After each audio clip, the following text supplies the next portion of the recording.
pronto? Ciao mamina, summi? Ah, te senti Maria Luisa? Allora, come la va? La va benissimo mamina, me che sci? La va benissimo, per te va sempre tutto bene. Senti, mi sono tutt'altro che tranquilla. Ecco, mi sta storia di avere tirato fuori un appartamento per quinto. Ormai quel che fai le fai. Guarda, se l'era mia per quel pampos dal topà, ti da cá, t'andava mia via. Ma dai mamina, le giusto che mi impara come le fai la vita. Come No. fai alla vita?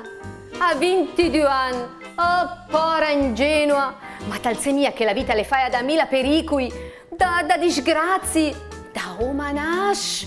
Da Omanash? Ma dai mamina, mico mia figura di Oman, Lebe per quel, cara la metusa. Ecco, ta veda, se te stava a un pezzetto qua, mi ti spiegavo un po' tanti robe. Senti, le è venuta a trovare la Francesca? Certo che le venuta e le stai anche a cena. A cena?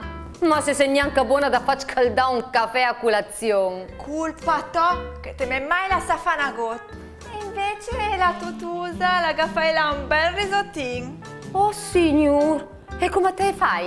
Ma niente, butta dentro il riso, una scigola, al safran e al dado in una pirofila e poi lo metto dentro dal forno. Col bröd. Che brutto!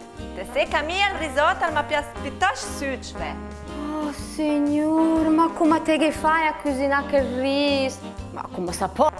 No, chissà che pastrugno che te fai. E forse sbagliai dosi, perché le vengono proprio succe. Anzi, vorrei restare un po' secca. Senti, la semperva e la Francesca? La Francesca la preferì mangiare un tocco da formaggio e pan. Ma sa che le mie tanta risotto, E allora cosa te fai del riso? La tua sulla in un sacchettino per i galini dalla sonona. Ma guarda, ti sei figure da fa. Oh, senti, la prossima volta che ti invito poi giù, passa chi da cá che ti spieghi come si fa. Va bene, mamina. Allora quasi quasi a passi la subito, perché stasera verresti a invitare un mio amico. Un tuo amico? Oh signor, beh, la semperva. E cosa ti faceva qui da fare là? Ma magari un po' da riso in cagnone. Oh, bello, semplicissimo, sì. E tagli lì qualcosa da scrivere. Specie un attimo. Ecco, Allora, ti fai che sul riso in dall'acqua. acqua.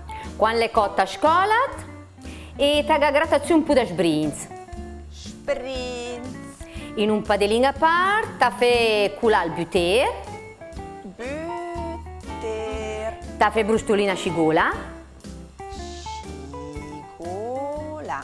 e poi ti sversa sul riso. Ma va bene se che sversi un po' da brut, per mi far venire troppo succe. Se Maria Luisa la saper, tra 5 minuti su lì e ti fu vedere come si fa, va bene? Ok, va bene, bambina. Intanto a mettila al riso. No, ti fa una gotta, mi raccomandi, 5 minuti. Ok, mamina, va bene. Ciao, ne? Sì, ciao, ciao. Oddio. Ma vieni in mente adesso. Sono restata senza riso. Adesso come fai? Ma sa che andiamo in pizzeria.